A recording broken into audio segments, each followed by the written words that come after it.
Hello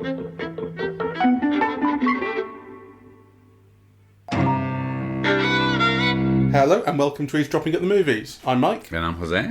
And we're talking about news of the world today. Yes. Mike's choice. Yes. I want to get that clear. Well, so, I've been looking forward to this, I guess, since I saw Tom Hanks talk about it on Stephen Colbert, The Late Show. And it sounded interesting. And there'll be spoilers coming up. Yes. We're going to spoil the whole film. Lots and lots of spoilers. It's about this guy in the post-Civil War period, 1870 I think it's set, played by Tom Hanks, who goes around the Deep South, Texas, literally reading the news to people, like almost as a stage show. So for 10 cents a pop, you go there and he reads the newspaper to you. And I think I got the impression from the interview that this was one of these kind of unknown jobs that we don't know today, but actually was quite widespread. And then I was also reading an interview with the novelist on whose book this is based, Paulette Giles, who was saying no such thing. She was saying that a friend of hers said that their great-great-granddad did this, but it was just like this one-off thing. No one else had ever done this. And so she had to kind of invent this whole backstory as to why someone would be doing this. And in the film, it's because he used to work for a newspaper place, a printer, went under, and he found that this was a way to make money. It's kind of an interesting sort of hook, I thought. And so I was looking forward to seeing it. And also it's directed by Paul Greengrass, who's a director whose films I really like. And Captain Phillips, which he'd made with Tom Hanks, I thought was cracking. And then this starts, and immediately I'm thinking it's just cliche after cliche. And then it won me over for a bit, and then it lost me again. Where did it win you over? It won me over when he goes off with the girl and the shootout starts happening. The shootout I thought was a good scene, and the relationship that starts to develop with the girl I kind of enjoyed, but it drops again and gets, and especially by the end, it gets so saccharine.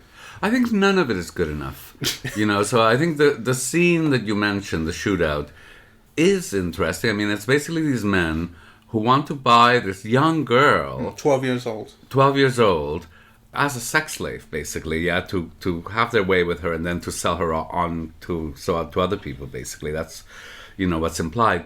But, it's never made horrific enough or disgusting enough and then when they do have that shootout, it's not exciting enough. It's not like sharp, it's not as sharp as it could be, really. No. So I mean, you could see where it's coming from, you could see what it's trying to do, and you could also see the various ways in which it's failing. And that's like a summary of the film. Yeah. I mean, for me, the greatest criticism that I could have of the film, I was thinking at one point, this is not even as good as a James Mangold film.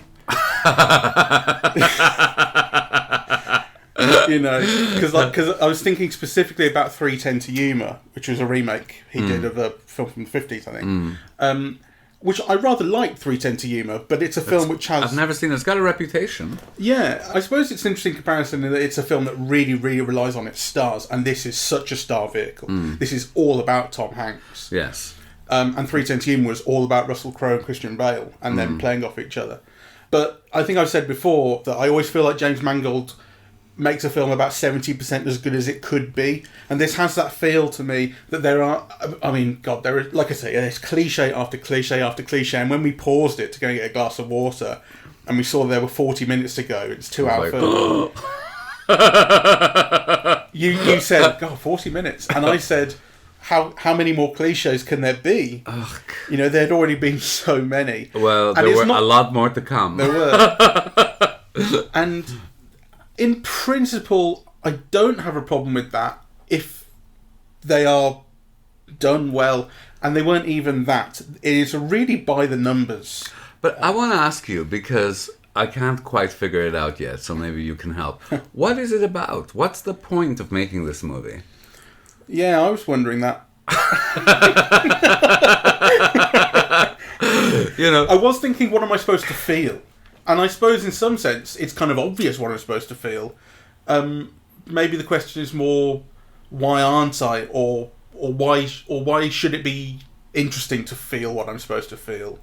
I thought it was going to be initially about a Trump era, thing about the news and accuracy and reliability and the power, that a reliable press has to move people into action. Or so I thought it was going to be something like that. It turns out not to. I mean, there's an incident about it, but that's not what the film's about. It's just one incident.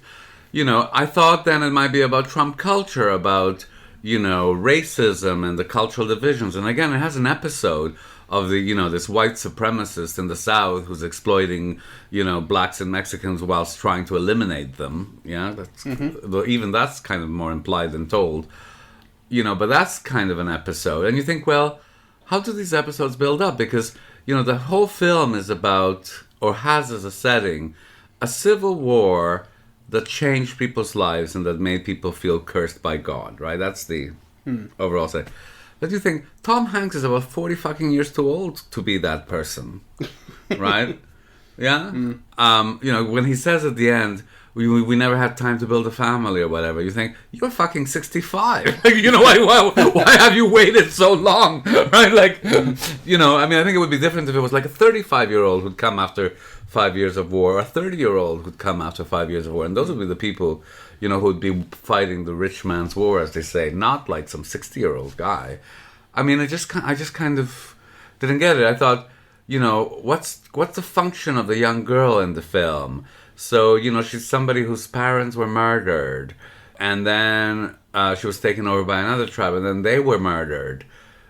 So, but actually, how are you meant to interpret that character, right?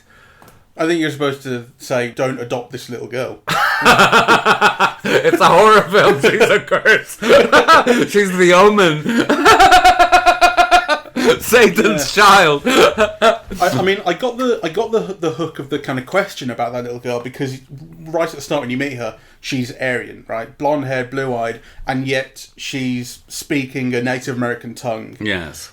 So you're wondering, what is this little girl's story, right? This doesn't make sense. Yes. And that question is answered, and it's a mystery solved, but it's not answered very well, and it's not posited very well, and also I think this is like a COVID film in the sense that the guy can't think clearly. You know how with me, if you're thinking about 35 things at once because you're not going out and you're on Facebook too much, so your mind is whizzing. And I thought this is like a whizzing film, except kind of it can't get its head sorted. So there was a lot of elements of The Searchers, right, where John Wayne is on the chase for, I think it's his niece, who is Natalie Wood, who the Indians, the native tribe, killed the parents, and then they took there is that reference, and actually there's a visual reference, right, of the shot from inside the house with the doorway framing the outside. That's a direct Searchers reference.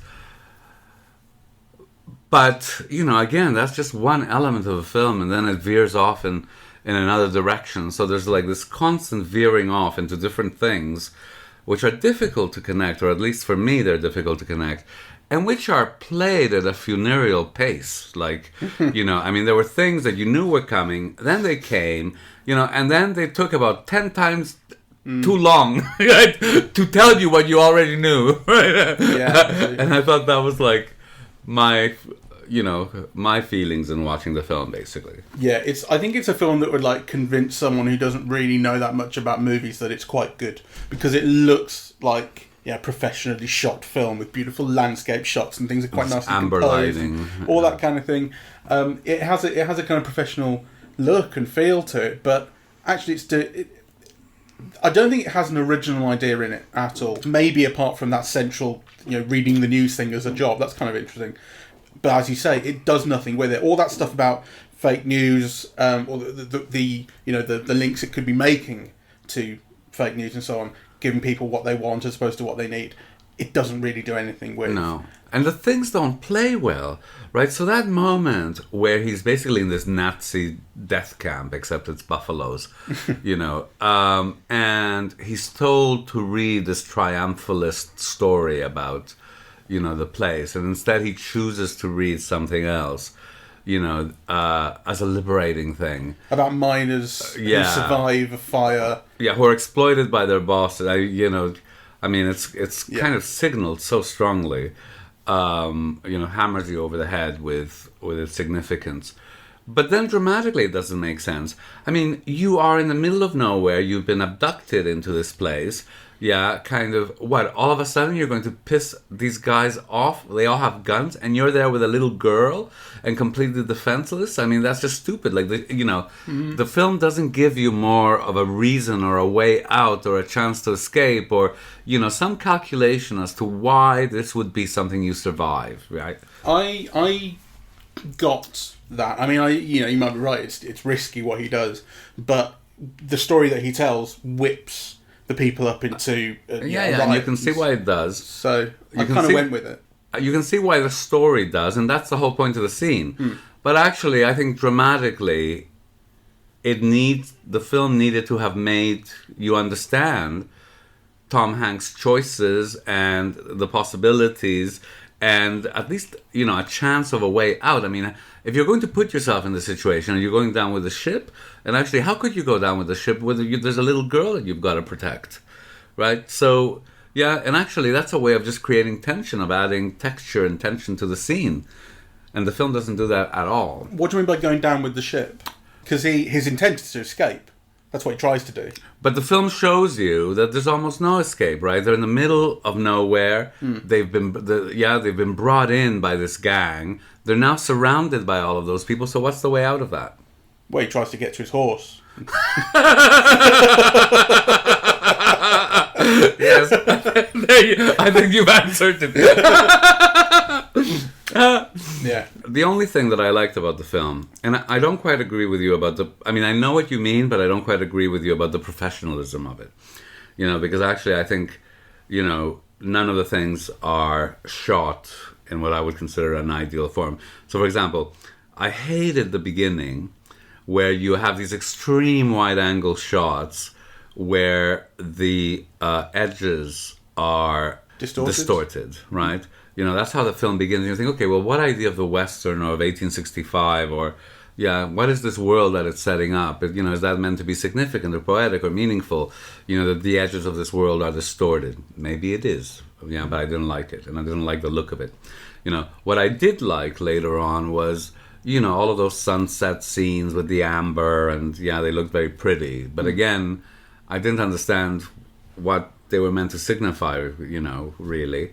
I mean, is there a reason, what is the amber light meant to evoke aside from prettiness, right? Like, I didn't get that, which would be a choice for lighting it that way. So the only thing that I really, really liked was the young girl. Yes, let's get her name up. Helena Zengel. She's from Berlin, and I think she might have been in one or two things, but this is... Yeah, she's been in things in Germany, and like music videos and TV films, but this is her international debut. She's got an amazing presence. She reminded me of Jennifer Lawrence. And you mentioned... Emily Browning. Yes. But I also mentioned that Emily Browning and Jennifer Lawrence look quite like each other as well. I suppose. Anyway, she's got she's not only a very beautiful young girl, but she's got this kind of stoic presence. She's got a real weight. She really comes across on screen as someone you look to. And she's got kind of like a stolidness and a severity, that, with that beautiful face and so on, makes a real impact. Actually, it's, to me, she's the best thing about the film, actually. Although the character's quite simple. Everything in the film really is quite simple. It's one-dimensional. At some point I just thought, shoot me, really, because there is like this lack of faith in the audience, this over-signaling in this, incredibly banal and kind of way. At the end when Tom Hanks goes to get her back from her uncle, right, and she's tied, right, there's a moment where the aunt, who presumably has allowed all this abuse for the last month, right, kind of looks at Tom Hanks and then smiles, right? Like, oh, how wonderful that you're taking her away. You're such a good man.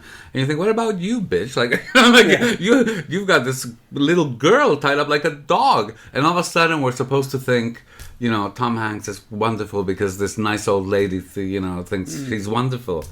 I mean, it's absurd. not the only absurdity. No, there are many. You know, I don't like films where people who don't speak each other's language. I get films where they learn each other's language, and they have that scene in this where she describes the sky and she uses a word for the sky and for the land, and they kind of exchange the words, and I kind of get that. But there's a lot of kind of very convenient understanding what someone says. He very often is just speaking to her, saying, "Run, hide, stop there," and it's like she understands him. Come on. I don't like that convenience. It happens a lot in this. I also really don't like the convenience of very early on. They're not communicating at all, and they go to the sort of cafe bar, and the owner of the bar comes and sits with them because the girl's making a noise. She draws attention to herself. The owner, played by Elizabeth Marvel, comes and sits there, and then reveals that she speaks. I think it's Kiowa. That's the tribe and that's the language. And what a magical coincidence. And how does she know Kiowa, really? Maybe she was abducted in her youth as well. Because it's clear they haven't gone there for that reason, because Tom Hanks is surprised when she starts speaking the same language. And it's like, it just has to happen at this point in the film because we've had enough mystery with the girl. We need to start learning something about her. And the only way to do that is to have someone speak the language. It's pure convenience. I mean, at the end, when the girl chooses to return to Tom Hanks, and that they're going to have an embrace, right? And before it happens, that they're going to have an embrace, and then you're watching this walk towards the embrace like in fucking slow motion, like it's taking 25 minutes. Yeah. It's so banal. Yeah. And the thing about the news that we're decrying it not doing, I also think if it had done that, I probably would have hated it, because it would have had such that feeling of, the greatness of the American newsman who brings you the truth. I know, it would have had that. So in a way, I'm glad it failed to do. I know, but the question really is, what is it about? I kind of, I don't get it, right? So the story is about this man who comes from war. I thought through most of the film that he was returning to his wife, but actually, you're told at the end that he knew his wife was dead. Didn't you know that early on? I thought I did. I didn't know that if she was dead already, because then, what is he returning to? I thought he said fairly early on that she was lost in sand, whatever it was. Okay, well, I'm sure you're right. I'm not disputing it. Yeah. I'm just saying the way I understood it. But, let's say, so it's not clear to me why he's returning to her then. Why is he going back there? He's, he goes into his house, it's all dusty, broken down, whatever. He goes to talk to an old friend, but you actually don't get that closeness either from them. It's not as if he's returning home, right? So I mean, I presume he goes back to leave his wedding ring.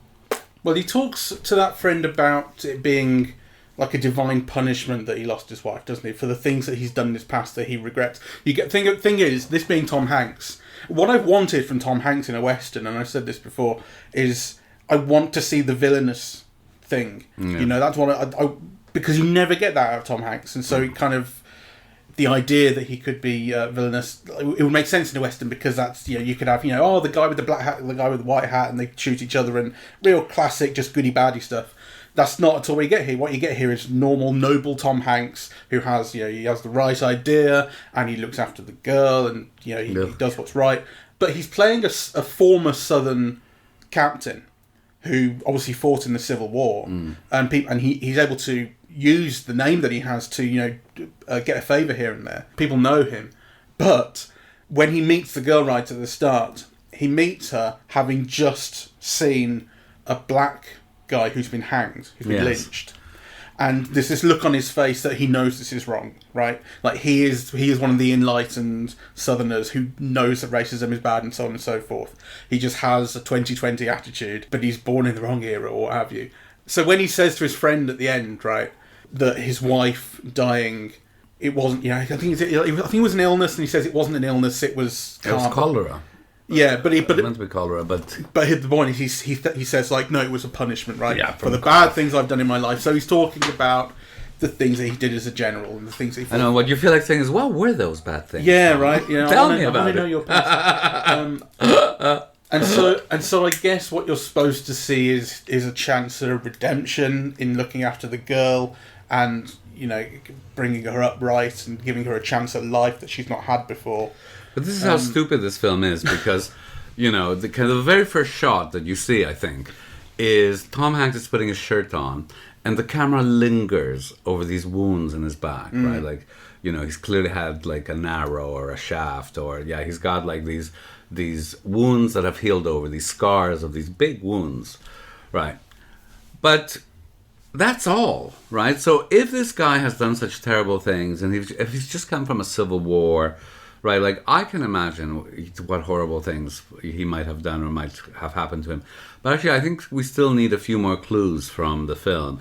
And certainly, the character would have been more interesting if we saw him damaged psychologically as a result of those things that he did. But no, he's a saint. So actually, that whole argument doesn't make sense. I mean, kind of... Oh, no, he has a very shaky hand. He has a very shaky hand, but only... Which comes straight out of Saving Private Ryan. But only at the end. Yeah. Well, it happened once or twice before then.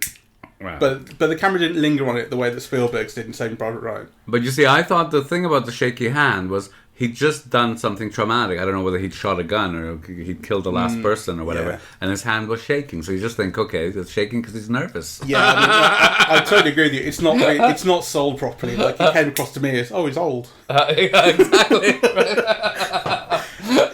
No, you're exactly right. Like, these things are told to you and not actually embodied or expressed fully in the character and in the story.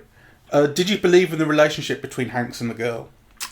Yeah, I mean, that to me was not the biggest problem, except I would have, you see, there's a potential there for all kinds of things, right?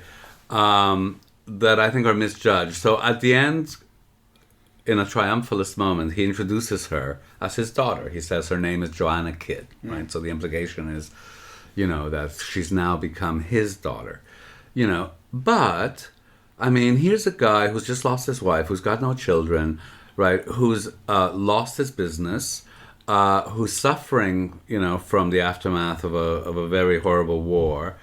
I mean, and who's old, right? Like, I mean... So, I would think, like, you could have shown some things about his own fears. What's the future going to be like for me? So it's not just this poor defenseless girl, but also, maybe this poor defenseless girl will provide me with, company and support during my old age, or, a kind of a need or a lonely... I mean, you get none of that in this film, really. No. I will defend the shootout sequence, though, because I did enjoy that. You're right to say that it's not as good as it could have been. Yes. And, the characters are kind of flat, but the way it uses height advantage and it swaps it around. So at the start, Hanks has some advantage in that he has the height, but there are 3 of them and only 1 of him. And then by the end, it turns it around, so he's hiding underneath the rock, the guy's on top. And I like the way that was kind of conceptualised and shot. There was some smarts there, some planning that I liked. Although there's no question, there's no question in your mind about how it's going to go. No. Tom Hanks is the star, and this is fairly early on in the film as well. That there is no chance that there's something's going to go wrong in this for him. Let's think about it chronologically. So after he meets the girl, what are the conflicts that we see? So first, there's the conflict with the army itself, right? He goes to return the girl, to the army post, and they say no. What's the one after that? I think that might be the rapists. So, okay, then it's the people who want to buy the girl from him, and he refuses that. So, there's like a sexual, moral element to that. Then the one after that? Is after that the sandstorm? No. After that... After that is the white supremacist Buffalo... Town, yeah. Yeah. After that is the sandstorm with... the Indian tribe coming out of the sandstorm, After that, it's family, and after that, it's home. I'm just trying to think if there's something you can extrapolate from that. It did kind of feel like the film is sort of trying to throw everything at these people that they can, and maybe there's an element, like you said, there's a sexual threat at one point, and there's a racist threat at one point. To be fair, it's not racist towards them. They're not hated by that guy because of their race. They're white. But they are hated because of their disobedience and their it's refusal a totalitarian place. Right, their refusal to adhere to the big lie in that town. Yeah. And then when it gets to the sandstorm, I guess you could say there's an element of even the weather wants them dead.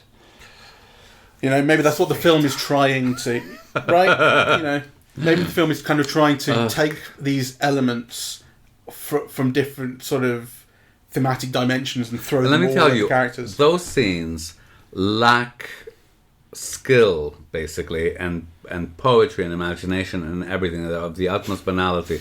If you think of what someone could do with that sandstorm, right? You know, and then kind of, you know, the Indians on horseback, that could seem really threatening. It's what they've been escaping, right? Because, you know, there's a suspense thing put there. They know we're here, says the young girl, right? So, like, I mean, that could have been transformed into something visually, right? You know, no, it's like, you know, they appear in the most prosaic manner possible as soon as the sandstorm dies down a bit, right? And the young girl goes and asks them for what I thought was water, but ends up being a horse. And they're so nice, they bring the horse over. Yeah, well, that's nice, isn't it? But it's funny saying at the start, actually, because as soon as it started, I made some comment. I think I said, how much more Tom Hanks could this be, very early on. Yes. And you said, it's nice to see someone being nice. Well, that's my feeling about Tom Hanks, because I actually love Tom Hanks. But it's not a role for him, really. I mean, you know, you were saying he has no threat, which is true of most of Tom Hanks' roles, actually. I've never seen him being threatening. But he's certainly able to bring, like, deep humanity and great humor.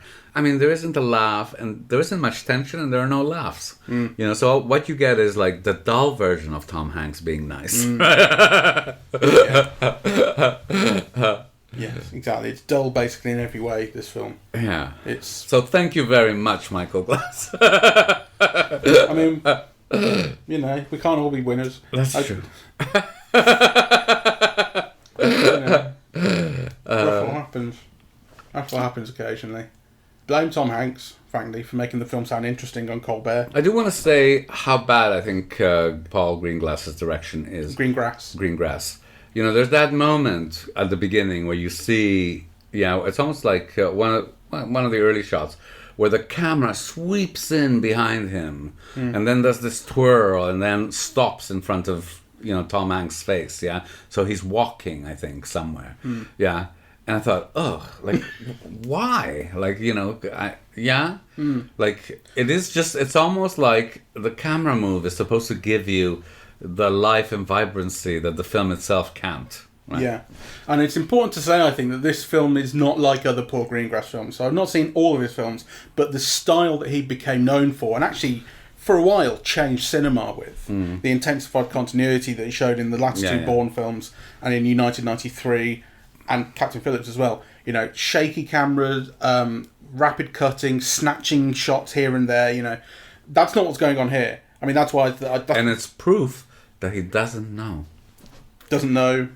You know, how to do... Anything how else. to do it any other way.